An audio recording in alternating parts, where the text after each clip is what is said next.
Ya, halo teman-teman. Saat ini saya akan memberikan kuliah tentang kegawat daruratan medis di bidang kardiovaskuler yang mungkin terjadi di dental klinik. Kita langsung saja mulai. Jadi kegawatan daruratan kardiovaskular itu ada 3 penyakit jantung yang perlu kita waspadai. Yang pertama adalah angina pectoris.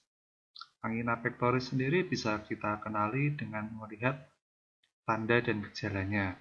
Yang pertama itu yang paling nyata adalah adanya nyeri substernal.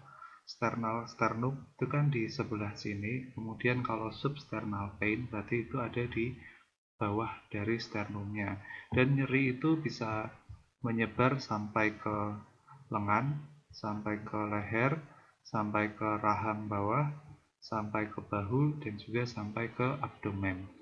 Nyeri itu bertahan kurang dari 15 menit dan nyeri bisa relief dengan nitrogliserin. Pada angina pectoris biasanya pasien sudah mengetahui adanya riwayat kondisinya tersebut. Jadi biasa pasien sudah memiliki nitrogliserin. Nah, ini pada angina pectoris ini vital sign-nya itu terlihat normal, tidak ada tanda-tanda seperti berkeringat maupun tanda-tanda mual. Itu yang nanti akan membedakan dengan myocardial infarction. Nah, penyebabnya itu ada kekurangan suplai darah pada otot jantung yang disebabkan adanya clot atau kolesterol plaque yang menyumbat arteri koroner. Sehingga arteri koroner di selanjutnya, di seterusnya ini tidak mendapatkan suplai darah yang baik, sehingga otot jantung kekurangan asupan darah. Hal ini biasa bisa onsetnya itu bisa dipicu karena adanya stres, kecemasan, dan aktivitas fisik. Jadi terutama di bidang kedokteran gigi yang sering memicu itu adalah stres dan juga kecemasan. Itu yang perlu kita waspadai saat kita menemui pasien dengan riwayat angina pectoris.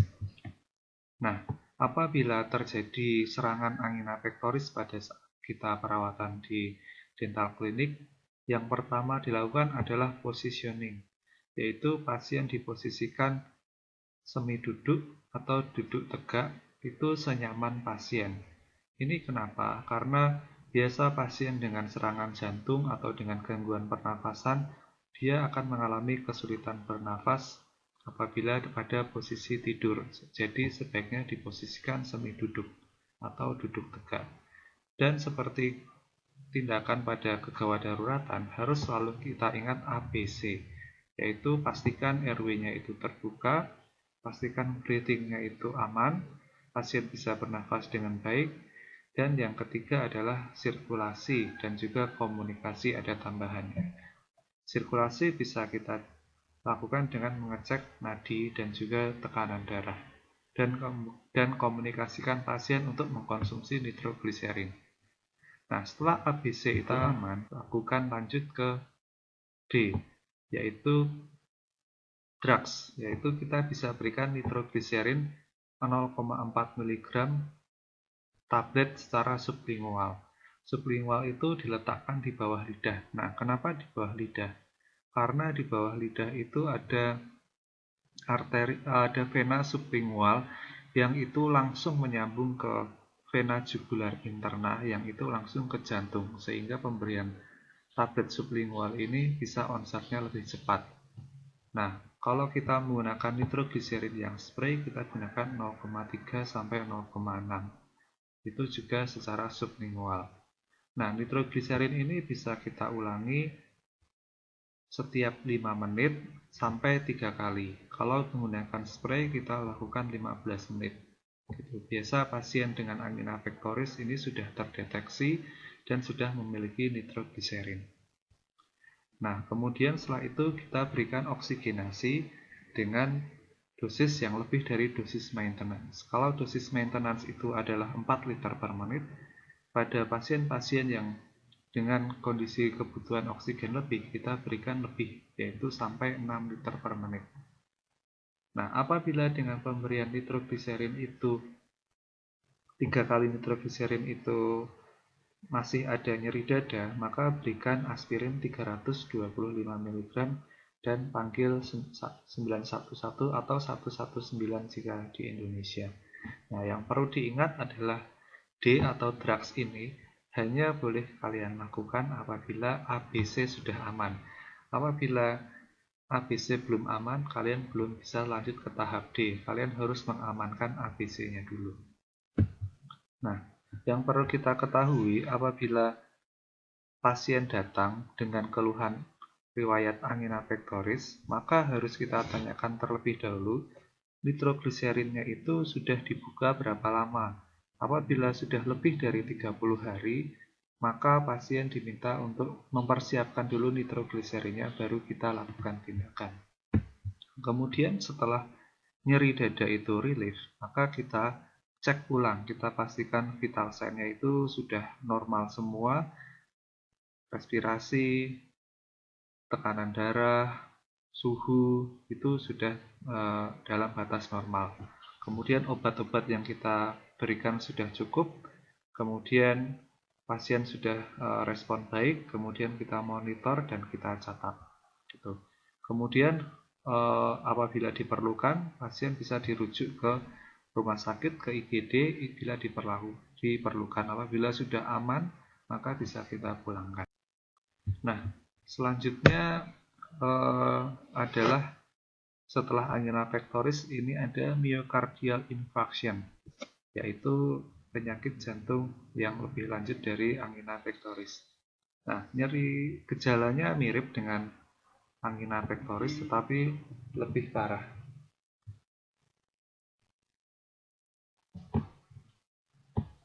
Di sini gejala myocardial infarction itu ada juga nyeri dada yang menjalar hingga ke bahu, rahang bawah, lengan, itu sama.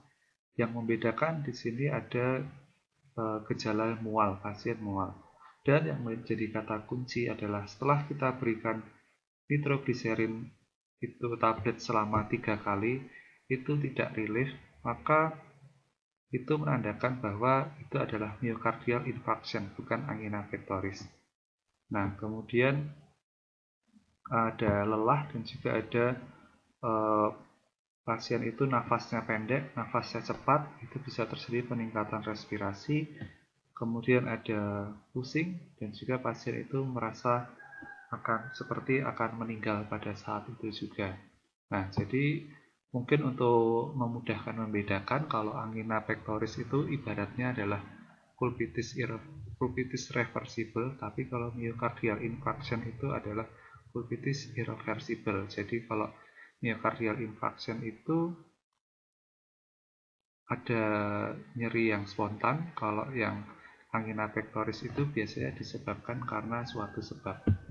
Nah, penyebabnya ini, kalau tadi angina pectoris itu karena ada hambatan suplai darah ke otot jantung. Nah, di sini adalah kelanjutannya. Akibat kondisi yang kronis, adanya arteri yang tersumbat ini, maka itu menyebabkan otot jantung tidak mendapatkan suplai oksigen dan nutrisi, sehingga terjadi nekrosis pada otot jantung. Nah, di sini ini ada bagian otot yang nekrosis akibat adanya sumbatan arteri koroner di sini. Nah, ini konsepnya 51% itu terjadi pada saat istirahat. Ini bedanya dengan angina pectoris tadi. Kalau angina pectoris itu onsetnya kan apabila ada stres, ada cemas, dan juga ada aktivitas fisik. Kalau myocardial infarction ini paling banyak itu pada saat istirahat. Nah, kemudian pada saat aktivitas biasa itu 18%, dan juga pada aktivitas fisik itu 13%. Pada saat istirahat ini juga bisa terjadi 8%, dan pada saat prosedur bedah itu bisa terjadi 6%, termasuk tindakan pencabutan gigi bisa terjadi di sini. Jadi memang karena ini kenapa pada aktivitas fisik itu persentasenya lebih rendah pada saat istirahat, karena pasien dengan myocardial infarction ini aktivitas fisiknya sudah terbatas, sehingga sebagian besar pasien dengan myocardial infarction ini tidak melakukan aktivitas fisik yang berlebih. Karena pada saat istirahat saja sudah tinggi onsetnya. Nah, apabila terjadi serangan myocardial infarction saat kita melakukan tindakan di dental clinic, tindakan yang harus dilakukan adalah yaitu memposisikan pasien senyaman mungkin. Sama dengan penyakit angina pectoris tadi, ABC selalu sama ya. Yang membedakan adalah di tindakan D-nya. Nah, tapi perlu diingat bahwa drugs ini bisa kita lakukan apabila ABC-nya sudah aman, sudah secure dulu, baru bisa kita lakukan tindakan pemberian obat-obatan. Nah, karena tadi sudah kita ketahui bahwa nitrogliserin itu tidak efektif, tidak memberikan efek, maka yang bisa dilakukan itu adalah pemberian aspirin 325 mg tablet pada pasien yang sadar. Nah, bedanya tadi dengan angina pectoris, aspirin diberikan apabila setelah pemberian nitrogliserin itu nyeri dada yang tidak membaik. Nah, ini perlu diingat pada pasien yang sadar. Kalau pada pasien yang tidak sadar, tidak bisa kita berikan aspirin, tablet, karena nanti malah bisa menyebabkan obstruksi airway yang malah bisa membahayakan pasien. Apabila pasien tidak sadar, maka yang bisa kita lakukan adalah lanjut ke tahap selanjutnya, yaitu berikan oksigenasi 5-6 liter per menit, yaitu di atas dosis maintenance-nya. Nah, kemudian bisa juga kita berikan sedasi, kita bisa lakukan dengan nitrous oxide oksigen, jadi tidak hanya berisi oksigen saja, tetapi juga ada N2O-nya apabila tersedia. Nah, ini bisa berfungsi untuk memberikan sedasi, memberikan kenyamanan pasien, membuat pasien rileks, kemudian menghilangkan kecemasan pasien sehingga pasien lebih tenang, sehingga bisa nyeri dada itu bisa relief dengan cepat. Gitu. Kemudian apabila adik-adik ini sudah mengikuti ACLS training, dokter gigi yang sudah terlatih ACLS, maka bisa merupakan kompetensinya untuk menyuntikkan Demerol atau morfin secara intravena. Itu bisa dilakukan. Nah, kemudian kegawat daruratan kardiovaskular yang terakhir itu adalah serangan jantung tiba-tiba atau sudden cardiac arrest. Tanda dan gejalanya adalah nafas pendek, ada nyeri dada, jantung berdebar-debar, ada pusing yang terasa sangat pusing, ekstrim pusing, dan terjadi kehilangan kesadaran. Nah, pada saat kehilangan kesadaran ini, pasien sudah tidak ada denyut nadinya, tidak ada tekanan darah, tiba-tiba tidak bisa bernafas, terjadi cyanosis atau membiru biasanya terjadi pada akal atau ujung-ujung bagian tubuh yang paling jauh seperti di ujung-ujung jari atau ujung-ujung kaki, pupil, dan terjadi. Nah, berbeda dengan angina pectoris dan myocardial infarction tadi, kalau tadi itu terjadi karena adanya sumbatan arteri koroner, kalau pada sudden cardiac arrest ini merupakan masalah elektrik pada jantung. Jadi adanya gangguan elektrik pada jantung itu bisa menyebabkan aritmia atau denyut jantung yang tidak normal. Jadi ritmenya bisa cepat, bisa lambat, bisa cepat lambat, atau bisa denyutnya itu kuat, atau bisa denyutnya itu ringan atau tidak ada denyut. Nah, akibat adanya gangguan dari pompa jantung itu, maka jantung itu tidak bisa memompa darah ke organ-organ penting seperti otak dan paru-paru. Nah, itu bisa menyebabkan pasien itu hilang kesadaran, tidak bernafas, dan jantung berhenti berdetak. Nah, karena ini tidak ada sebab seperti penyumbatan arteri pada jantung, cardiac arrest ini bisa terjadi pada siapa saja. Pada orang sehat sekalipun, apabila terjadi gangguan elektrik, maka itu bisa terjadi cardiac arrest. Walaupun orang yang sudah rutin melakukan olahraga atau cek EKG jantung itu aman, itu bisa saja terjadi cardiac arrest. Namanya saja sudden cardiac arrest atau serangan jantung tiba-tiba. Jadi memang benar-benar terjadi tiba-tiba. Seperti yang kita ketahui, banyak sekali terjadi yang baru-baru saja seperti Ashraf Sinclair itu juga terjadi serangan jantung secara tiba-tiba dan meninggal seketika, itu padahal orangnya sehat, itu karena ada gangguan elektrik pada jantung yang terjadi secara tiba-tiba. Nah, penyebabnya itu yang paling sering itu myocardial infarction atau bahkan yang tidak ada gejala sebelumnya. Itu sama-sama seringnya ya, baik yang sudah terjadi myocardial infarction maupun yang terjadi tiba-tiba tanpa ada tanda dan gejala sebelumnya. Itu menduduki peringkat pertama dan kedua.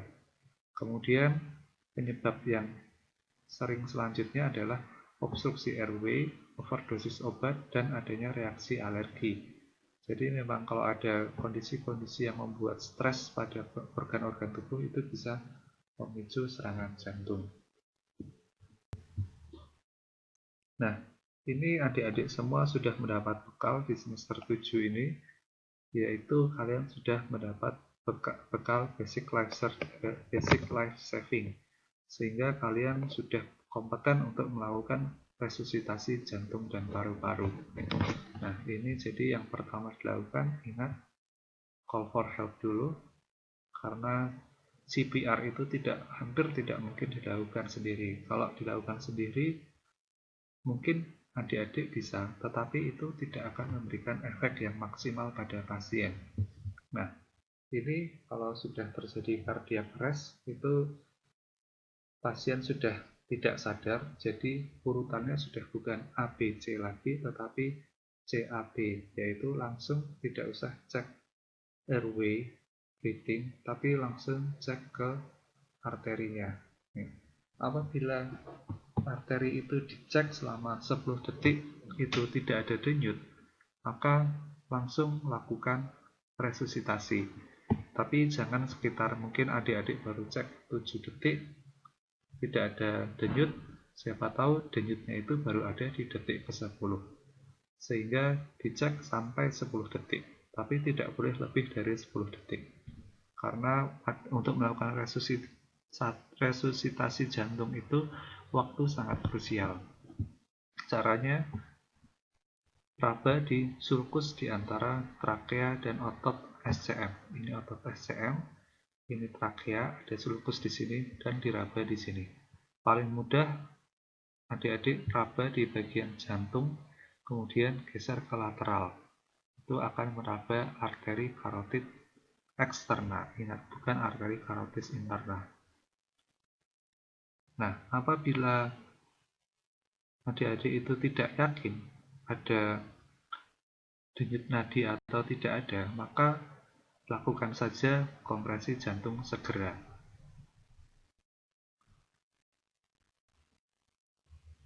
Karena resusitasi jantung yang tidak diperlukan itu lebih sedikit berbahaya daripada tidak melakukan kompresi jantung pada korban yang betul-betul membutuhkannya. Sehingga kalau ada pasien tiba-tiba pingsan, kalian raba, denyutnya ada atau tidak ada, tapi kalian ragu-ragu, lakukan saja CPR langsung segera. Nah, ini apabila nadi itu sudah benar-benar tidak teraba, maka lakukan 30 kompresi dengan kecepatan 100 kali per menit. Jadi bukan 30 kompresi dalam 1 menit, tapi kecepatannya itu adalah 100 kali per menit. Jadi kalau 1 menit sekitar hampir 60 kali ya, hampir setengah detik itu hampir 2 kompresi. Nah, posisinya seperti ini di samping pasien, mungkin sudah dapat di PLS kemarin ya. Dan kemudian yang pertama harus dilakukan sebelum melakukan kompresi itu juga melepas semua pakaian yang mengcover dada pasien. Kulit harus terlihat karena kita harus benar-benar bisa melihat kembang kempisnya dada, termasuk saat kita memberikan breathing. Kalau itu ada pakaian yang menutupi dada, hampir tidak mungkin kita bisa melihat dada itu berekspansi seperti itu. Nah, kemudian letakkan tangan dengan posisi seperti ini, satu tangan digenggam kemudian ditekan. Nah, kemudian tekanan ini tidak menggunakan kekuatan lengan atau tangan, tetapi menggunakan berat badan tubuh. Tangan posisinya lurus dan tidak ditekuk. Jadi yang naik turun adalah berat badan tubuh dan tekan kuat dan juga cepat. Jadi tidak hanya kuat tetapi juga cepat. Maka dari itu jika dilakukan sendiri ini hampir tidak bisa memberikan efek pada pasien gitu. Nah, ini ada beberapa opsi apakah bisa dilakukan di atas dental unit atau pasien harus diturunkan. Itu nanti adik-adik sendiri yang akan tahu kualitas dental unit yang kalian pakai. Apabila dental unit itu kuat dan kokoh, itu bisa dilakukan di dental unit tanpa harus menurunkan pasien. Tetapi apabila dental unitnya itu tidak kokoh, maka pasien harus diturunkan ke lantai dulu. Nah, ini dada itu harus tertekan ke bawah sampai 5 cm.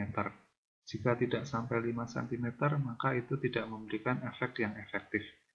Dan yang perlu diperhatikan itu, sebelum memberikan kompresi ulang, pastikan dada itu sudah re-expand kembali secara penuh.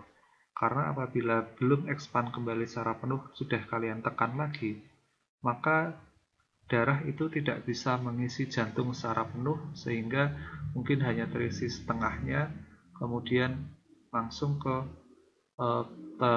didorong keluar lagi, sehingga itu tidak efektif. Jadi, maka dari itu pentingnya untuk membuka pakaian pasien terlebih dahulu. Nah, ini untuk setelah kita memberikan kompresi, baru kita ke A, RW. Pastikan RW pasien itu aman sebelum kita melakukan breathing, sebelum kita memberikan nafas atau memasukkan oksigen ke dalam paru-paru, pastikan RW-nya aman. Nah, untuk membuat RW, membuka RW bisa dilakukan dengan dua cara. Yang pertama ini adalah head tilt dan juga chin lift. Head tilt, dahi didongakkan ke atas, kemudian dagu diangkat ke depan. Ini akan membuka jalan nafas di sini. Nah, ini bisa dilakukan hanya pada pasien yang sadar atau kita tahu pasti tidak ada cedera pada bagian leher dan kepala. Nah, jadi misal serangan jantung terjadi pada saat kita melakukan tindakan, itu sudah pasti kita tahu bahwa tidak ada cedera di leher atau kepala, sehingga bisa kita lakukan head tilt dan chin lift. Tetapi apabila ada cedera leher atau kepala, maka kita tidak boleh melakukan head tilt dan juga chin lift pada pasien yang tidak sadar, seperti pada pasien jatuh, pasien kecelakaan, atau pasien trauma lain, dan kita tidak bisa memastikan ada riwayat cedera kepala atau cedera leher atau tidak, kita tidak melakukan head tilt, tapi kita lakukan jaw thrust, yaitu mandibula diangkat ke depan atau ke atas kalau pasien posisi tidur. Nah, kemudian setelah RW ini aman, maka kita lakukan breathing. Berikan 2 kali ventilasi, setiap kali ventilasi itu selama 1 detik. Jadi hembuskan udara ke dalam selama 1 detik selama 2 kali. Nah, berikan nafas itu setiap 5-6 detik. Ini pentingnya kalau kita melakukan resusitasi jantung dan paru untuk 2 orang, sehingga 1 orang itu terus melakukan kompresi tanpa berhenti, terus kompresi, dan 1 orang lagi terus memberikan nafas. Fokus memberikan nafas setiap 5-6 detik selama sebanyak 2 kali nafas masing-masing 1 detik. Nah, ini juga pentingnya kenapa pakaian itu harus dibuka, karena setiap nafas yang kita berikan itu harus menyebabkan dada itu terangkat yang secara nyata. Nah, kemudian sambil melakukan kompresi dan juga ventilasi itu, kita cek nadinya, cek ulang nadinya setiap 2 menit.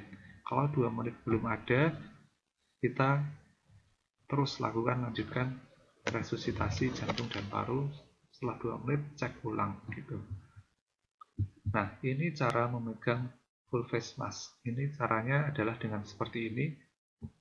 Jempol dan telunjuk ini menekan full face mask ini ke wajah pasien. Pastikan tidak ada celah yang ada di samping-sampingnya ini, sehingga pada saat kita melakukan ventilasi itu udara tidak keluar dari celah-celahnya. Dan perlu diperhatikan 3 jari ini, jari tengah sampai jari kelingking, itu melakukan jaw thrust gitu. Jadi mandibula itu ditarik ke depan gitu. Itu untuk membuka jalan nafas. Jadi tidak hanya fokus pada 2 jari yang menahan ini, tapi 3 jari ini tidak hanya sebagai hand rest saja, tetapi juga melakukan jaw thrust. Nah, ini ada data tentang tingkat keberhasilan dari CPR atau cardiopulmonary resusitasi. Ini bisa kita lihat kalau CPR itu dilakukan lebih dari 12 menit setelah serangan, maka survival rate-nya itu 0. Tetapi jika itu dilakukan dalam waktu 8-12 menit, tetapi tidak ada tim ahli yang datang segera atau tim yang sudah terlatih ACLS datang lebih dari 16 menit, itu sama saja hasilnya 0, tidak bisa hidup. Tetapi bila kita bisa melakukan CPR itu dalam waktu 8-12 menit setelah serangan, kemudian ada tim ACLS yang datang dalam kurun waktu 8-16 menit, maka pasien kemungkinan hidupnya adalah 6%. Nah, kemudian apabila pada saat serangan jantung, pada saat itu juga kita segera berikan pertolongan, artinya kurang dari 4 menit, tetapi tim ACLS itu datang lebih dari 16 menit, survival rate-nya 10%. Nah, tapi jika kita lakukan CPR segera dan tim ACLS itu datang kurang dari 8 menit, maka survival rate-nya 43%. Jadi sehingga kalau kalian tidak melakukan call for help tadi, kemungkinan kalian hanya paling tinggi itu hanya 10% ini. Kalau kalian melakukan call for help terlebih dahulu dan tim ACLS itu datang, kemungkinan hidupnya bisa meningkat 43%. Gitu ya. Nah, ini untuk lebih jelasnya lagi, apabila ada pasien yang tidak sadar, tidak ada nafas, itu maka itu langsung aktifkan emergency response. Kemudian cek nadinya, dan kemudian apabila tidak ada, berikan kompresi. Seperti itu. Ya, sekian kuliah dari saya. Semoga kuliah ini bisa bermanfaat. Terima kasih.